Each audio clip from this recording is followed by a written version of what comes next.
গল্পের আসরে আমি সন্দীপ। আমাদের আজকের নিবেদন কবিগুরু রবীন্দ্রনাথ ঠাকুরের লেখা একটি ছোট গল্প, নাম ইচ্ছাপূরণ।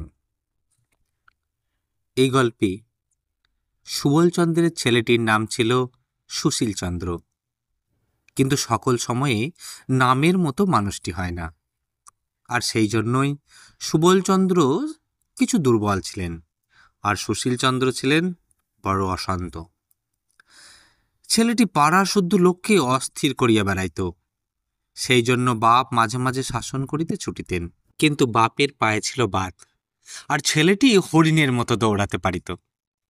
কাজে কিল চড় চাপুর সকল সময় ঠিক জায়গায় গিয়ে পড়িত না। কিন্তু সুশীলচন্দ্র দৈবাৎ যেদিন ধরা পড়িতেন, সেদিন তাহার আর রক্ষা থাকিত না। আজ শনিবারের দিনে 2টোর সময় স্কুলের ছুটি ছিল, কিন্তু আজ স্কুলে যাইতে সুশীলের কিছুতেই মন উঠিতেছিল না। তাহার অনেকগুলো কারণ ছিল। একে তো আজ স্কুলে ভূগোলের পরীক্ষা, তাহাতে আবার ও পাড়ার বসেদের বাড়ি আজ সন্ধ্যার সময় বাজি পোড়ানো হবে। সকাল হইতে সেখানে ধুমধাম চলিতেছে। সুশীলের ইচ্ছা সেইখানেই আজ দিনটা কাটাইয়া দেয়।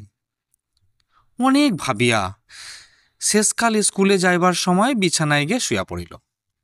তাহার বাপ সুবল গিয়া জিজ্ঞাসা করিলেন, কিরে, বিছানায় পড়ে আছিস যে, আজ স্কুলে যাবি নে? সুশীল বলিল, আমার পেট কামড়াচ্ছে, আজ আমি স্কুলে যেতে পারবো না। সুবল তাহার মিথ্যা কথা সমস্ত বুঝিতে পারিলেন। মনে মনে বলিলেন, একে আর জব্দ করতে হবে। এই বলিয়াই কহিলেন, পেট কামড়াচ্ছে? তবে আর তোর কোথাও গিয়ে কাজ নেই। বসেদের বাড়ি বাজি দেখতে হরিকে একলাই পাঠিয়ে দেব। তোর জন্যে আজ লজেন্সগুলো কিনে এনেছিলাম, সেও আজ ও খেয়ে নিক। তুই এখানে চুপ করে পড়ে থাক, আমি খানিকটা পাঁচন তৈরি করে নিয়ে আসি। এই বলিয়া তাহার ঘরের শিকল তুলিয়া দিয়া সুবলচন্দ্র তিতো পাঁচন তৈরিয়া করিয়া আনতে গেলেন। সুশীল মহা মুশকিলে পড়ে গেল। লজেন্স যে ভালোবাসিত, পাঁচন খাইতে হলে তাহার তেমনি সর্বনাশ বোধ হইত। ওদিকে আবার বসেদের বাড়ি যাইবার জন্য কাল রাত হইতে তাহার যে মনটা ছটফট ছটফট করিতেছে, তাহাও বুঝি বন্ধ হইল। সুবলবাবু যখন খুব বড় একটা পাঁচন লইয়া ঘরে ঢুকিলেন, সুশীল বিছানা হইতে ধরপর করিয়া উঠিয়া বলিল, আমার পেট কামড়ানো সেরে গেছে, আমি আজ স্কুলে যাব।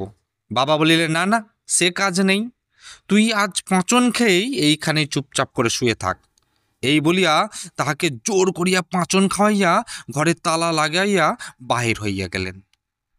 সুশীল বিছানা পড়িয়া কাঁদিতে কাঁদিতে সমস্ত দিন ধরিয়া কেবল মনে করিতে লাগিল, আহা, যদি কালই আমার বাবার মতো বয়স হয়, আমার যা ইচ্ছা আমি তাই করতে পারবো, আমাকে কেউ বন্ধ করে রাখতে পারবে না। তাহার বাপ সুবলবাবু বাহিরে এসে একলা বসিয়া বসিয়া ভাবিতে লাগলেন, আমার বাপ মা আমাকে বড় বেশি আদর দিতেন বলেই তো আমার ভালো রকম পড়াশুনো কিছু হলো না। আহা, আবার যদি সেই ছেলেবেলা ফিরে পায়, তাহলে আর কিছুতেই সময় নষ্ট না করে কেবল পড়াশুনোই করে নিই। ইচ্ছা ঠাকরুন সেই সময় ঘরের বাহির দিয়া যাইতেছিলেন। তিনি বাপের ও ছেলের মনের ইচ্ছা জানিতে পারিয়া ভাবিলেন, আচ্ছা ভালো, কিছুদিন ইহাদের ইচ্ছা পূরণ করিয়াই দেখা যাক। এই ভাবিয়া বাপকে গিয়া বলিলেন, তোমার ইচ্ছা পূর্ণ হইবে, কাল হইতে তুমি তোমার ছেলের বয়স পাইবে। ছেলেকে গিয়া বলিলেন, কাল হইতে তুমি তোমার বাপের বয়সী হইবে। এ কথা শুনিয়া শুনে ভারী খুশি হইয়া উঠিলেন। বৃদ্ধ সুবলচন্দ্র রাত্রেবেলা ভালো ঘুমাইতে পারিতেন না, ভোরের দিকটাই ঘুমাইতেন। কিন্তু আজ তাহার কি হইল, হঠাৎ খুব ভোরে উঠিয়া একেবারে লাফ দিয়া বিছানা হইতে নামিয়া পড়িলেন। দেখিলেন খুব ছোট হইয়া গেছেন, পড়া দাঁতগুলি সব উঠিয়াছে, আর মুখের গোঁফধারি সমস্ত কোথায় যেন চলে গেছে, তাহার আর কোনো চিহ্নই নাই। রাতে যে ধুতি এবং জামা পরিয়া শুইয়াছিলেন, সকালবেলায় তাহা এত ঢিলা হইয়া গেছে যে হাতের 2 অস্তিন প্রায় মাটি পর্যন্ত ঝুলিয়া পড়িয়াছে। জামার গলা বুক পর্যন্ত নামিয়াছে, ধুতির কোঁচাটা এতটাই লুটাইতেছে যে পা ফেলিয়া চলাই দায়। আর ওদিকে আমাদের সুশীলচন্দ্র অন্যদিন ভোরে উঠিয়া চারিদিকে দৌরাত্ম্য করিয়া বেড়ান, কিন্তু আজ তাহার ঘুমই আর ভাঙে না। যখন তাহার বাপ সুবলচন্দ্রের চেঁচামেচিতে জাগিয়া উঠিলেন, তখন দেখিল কাপড় চোপড়গুলো গায়ে এমনি আটিয়া গেছে, ছিঁড়িয়া ফাটিয়া কুটি কুটি হইবার হইয়াছে। শরীরটা সমস্ত বাড়িয়া উঠিয়াছে, কাঁচা পাকা গোফে দাড়িতে অর্ধেকটা মুখ দেখাই যায় না। মাথায় এক মাথা চুল ছিল, হাত দিয়া দেখে সামনে চুল নাই, পরিষ্কার টাক তক তক করিতেছে। আজ সকালে সুশীলচন্দ্র বিছানা ছাড়িয়া উঠিতেই চায় না। একবার তুড়ি দিয়া উচ্চস্বরে হায় তুলিল, অনেকবার এপাশ ওপাশ করিল। শেষকালে বাপ সুবলচন্দ্রের গোলমালে ভারী বিরক্ত হইয়া উঠিয়া পড়িল। দুজনেরই মনের ইচ্ছা পূর্ণ হলো বটে, কিন্তু ভারী মুশকিল বাঁধিয়া গেল। আগেই বলিয়াছি, সুশীলচন্দ্র মনে করিত যে সে যদি তাহার বাবা সুবলচন্দ্রের মতো বড় এবং স্বাধীন হয়, তবে যেমন ইচ্ছা গাছে চড়িয়া, জলে ঝাঁপ দিয়া, কাঁচা আম খাইয়া, পাখির বাচ্চা পাড়িয়া দেশময় ঘুরিয়া বেড়াইব, যখন ইচ্ছা ঘরে আসিয়া যাহা ইচ্ছা তাহাই খাইবে, কেহ বারণ করিবার থাকিবে না। কিন্তু আশ্চর্য, এই সেদিন সকালে উঠিয়া তাহার গাছে চড়িতে ইচ্ছেই হইল না। পানা পুকুরটা দেখিয়া তাহার মনে হইল ইহাতে ঝাঁপ দিলেই আমার কাঁপুনি দিয়া জ্বর আসিবে। চুপচাপ করিয়া দাওয়ায় একটা মাদুর পাতিয়া বসিয়া বসিয়া ভাবিতে লাগিলেন। একবার মনে হইল খেলাধুলাগুলো একেবারে ছাড়িয়া দেওয়াটা ভালো হয় না, একবার চেষ্টা করিয়াই দেখা যাক।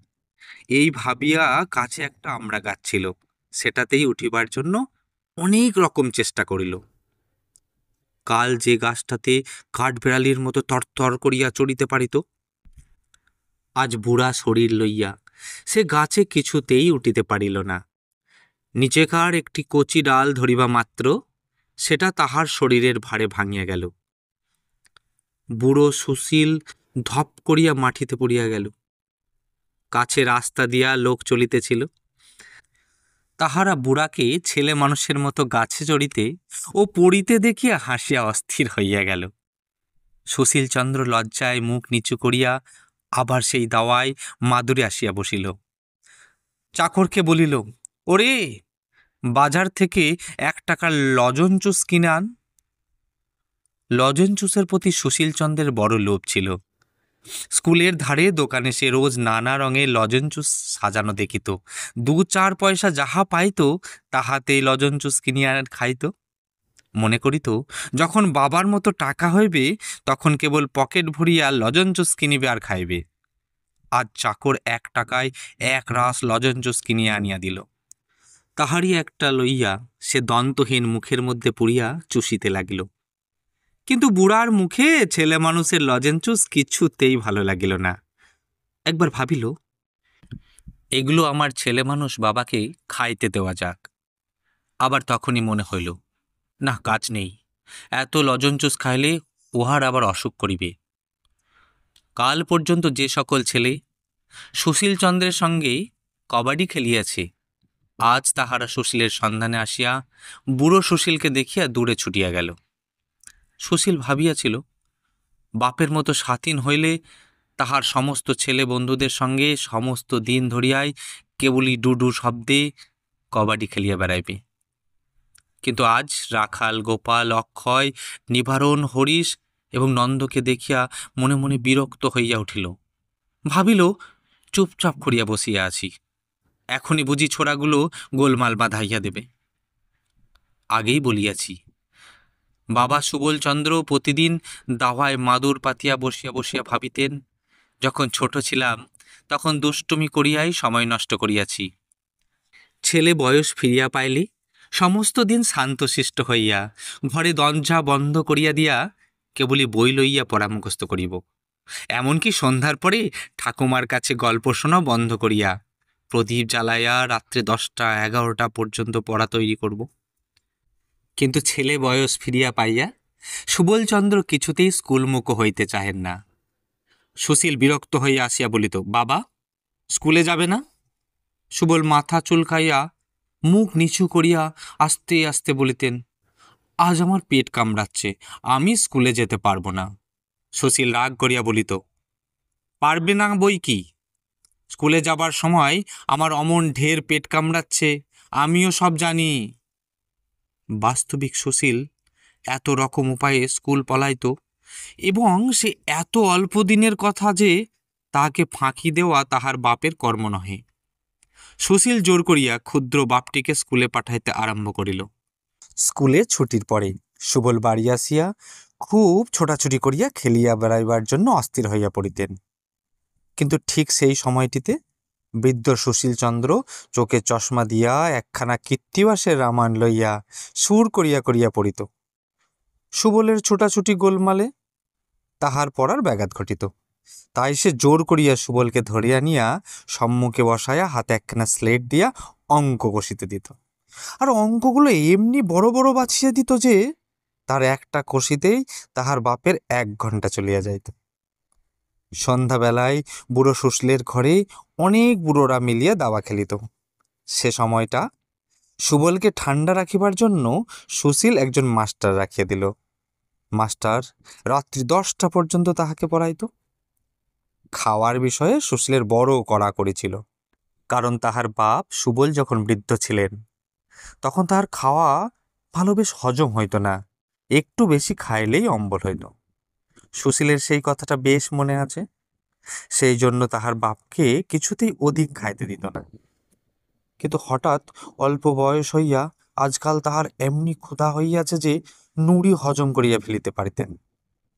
সুশীল তাহাকে যতই অল্প খাইতে দিত, পেটের জ্বালায় তিনি ততই অস্থির হইয়া বেড়াইতেন। শেষকালে রোগা হইয়া শুকাইয়া তাহার সর্বাঙ্গের হাড় বাহির হইয়া পড়িল। সুশীল ভাবিল শক্ত ব্যায়ামও হইয়াছে, তাই কেবলই ঔষধ গিলাইতে লাগিল। আর এদিকে বুড়া সুশীলেরও বড় গোলমাল বাঁধিল। সে তাহার পূর্বকালের অভ্যাস মতো যাহা করে তাহায় তাহার সহ্য হয় না। পূর্বে সে পাড়ায় কোথাও যাত্রাগানের খবর পাইলেই বাড়ি হইতে পলাইয়া হিমে হোক বৃষ্টিতে হোক সেখানে গিয়ে হাজির হইত। আজিকার বুড়ো সুশীলের সেই কাজ করিতে গিয়া সর্দি হইয়া, কাশি হইয়া, গায়ে মাথায় ব্যথা হইয়া 3 হপ্তা শয্যাগত হইয়া পড়িয়া রইল। চিরকাল সে পুকুরে স্নান করিয়া আসিয়াছে, আজও তাহাই করিতে গিয়া হাতের গাঁট পায়ের গাঁট ফুলিয়া বিষম বাত উপস্থিত হইল। তাহার চিকিৎসা করিতে 6 মাস লেগে গেল। তারপর হইতেই 2 দিন অন্তর সে গরম জলে স্নান করিত এবং সুবলকে কিছুতেই পুকুরে স্নান করতে দিত না। পূর্বেকার অভ্যাস মতো ভুলিয়া তক্তপোষ হইতে সে লাফ দিয়া নামিতে যায়, আর হাড়গুলো টনটন ঝনঝন করিয়া ওঠে। মুখের মধ্যে আস্ত পান পুড়িয়াই হঠাৎ দেখে দাঁত নয়, পান চিবানো অসাধ্য। ভুলিয়া চিরুনি ব্রাশ লইয়া মাথা আঁচড়াতে গিয়া দেখে প্রায় সকল মাথাতেই টাক। একদিন হঠাৎ ভুলিয়া যাইত যে সে তাহার বাপের বয়সী বুড়া হইয়াছে, এবং ভুলিয়া পূর্বের অভ্যাস মতো দুষ্টমি করিয়া পাড়ার বুড়ি আন্দিপিসির জড়েল কলসে হঠাৎ ঠন করিয়া ঢিল ছুঁড়িয়া মারিত। বুড়া মানুষের এই ছেলে মানুষই দুষ্টামি দেখিয়া লোকেরা তাহাকে মার মার করিয়া তাড়াইয়া যাইত। সেও লজ্জায় মুখ রাখিবার জায়গা পাইত না। সুবলচন্দ্রও একদিন দৈবাত ভুলিয়া যাইত যে সে আজকাল ছেলে মানুষ হইয়াছে। আপনাকে পূর্বের মতো বুড়া মনে করিয়া যেখানে বুড়ো মানুষেরা তাস পাশা খেলিতেছে সেখানে গিয়া সে বসিত এবং বুড়ার মতো কথা বলিত। এই শুনিয়া সকলেই তাহাকে যা যা খেলা করগে যা, জ্যাঠামি করতে হবে না তোকে, এই বলিয়া কান ধরিয়া বিদায় করিয়া দিত। হঠাৎ ভুলিয়া মাস্টারকে গিয়া বলিত, দাও তো তামাকটা, দাও তো খেয়ে নি। এ কথা শুনিয়া মাস্টার তাহাকে বেঞ্চের উপর একবারে দাঁড় করিয়া রাখিত। নাপিতকে বলিত, ওরে বেজা, কদিন আমাকে কামাতে আসিসনি কেন? নাপিত ভাবিত ছেলেটি খুব ঠাট্টা করিতে শিখিয়াছে। সে উত্তর দিত, আর বছর 10 বাদে আসবে এখন। আবার একদিন তাহার পূর্বের অভ্যাস মতো তাহার ছেলে সুশীলকে গিয়া মারিত। সুশীল ভারী রাগ করিয়া বলিত, পড়াশোনা করে তোমার এই বুদ্ধি হচ্ছে? এক রত্তি ছেলে হয়ে বুড়ো মানুষের গায়ে হাত তোলো। অমনি চারিদিক হইতে লোকজন ছুটিয়া আসিয়া কেহ কিল, কেহ চর, কেহ গালি দিতে আরম্ভ করে। তখন সুবল একান্ত মনে প্রার্থনা করিতে লাগিল যে, আহা, যদি আমি আমার ছেলে সুশীলের মতো বুড়া হই এবং স্বাধীন হই, তাহা হইলে বাঁচিয়া যায়। সুশীলও প্রতিদিন হাত জোড় করিয়া বলে, হে দেবতা, বাপের মতো আমাকে ছোট করিয়া দাও। মনের সুখে খেলা করিয়া বেড়াই। বাবা যেরকম দুষ্টুমি আরম্ভ করিয়াছেন, উহাকে আর আমি সামলাতে পারি না। সর্বদা ভাবিয়া অস্থির হইলাম। ঠিক তখনই ইচ্ছা ঠাকুরুন আসিয়া বলিলেন, কেমন, তোমাদের শখ মিটিয়াছে? তাহারা দুজনেই গড় হইয়া প্রণাম করিয়া কহিলেন, দোহাই ঠাকুরুন, মিটিয়াছে। এখন আমরা যে যাহা ছিলাম, আমাদিগকে তাহাই করিয়া দাও। ইচ্ছা ঠাকুরুন বলিলেন, আচ্ছা, কাল সকালে উঠিয়া তাহাই হইবে। পরদিন সকালে সুবল পূর্বের মতো বুড়া হইয়া এবং সুশীল ছেলে হইয়া জাগিয়া উঠিলেন। দুজনেরই মনে হইল যে স্বপ্ন হইতে জাগিয়াছে। সুবল গলা ভার করিয়া বলিলেন, সুশীল, ব্যাকরণ মুখস্থ করবে না? সুশীল মাথা চুলকাইতে চুলকাতে বলিল, বাবা, আমার বই হারিয়ে গেছে। গল্পের শেষে বলতেই হয়, মানুষ নিজের জায়গায় কেউই সুখী নয়, কিন্তু যে যে জায়গায় আছেন সেখানে ভালো থাকার, সুখী থাকার চেষ্টা করুন। ধন্যবাদ।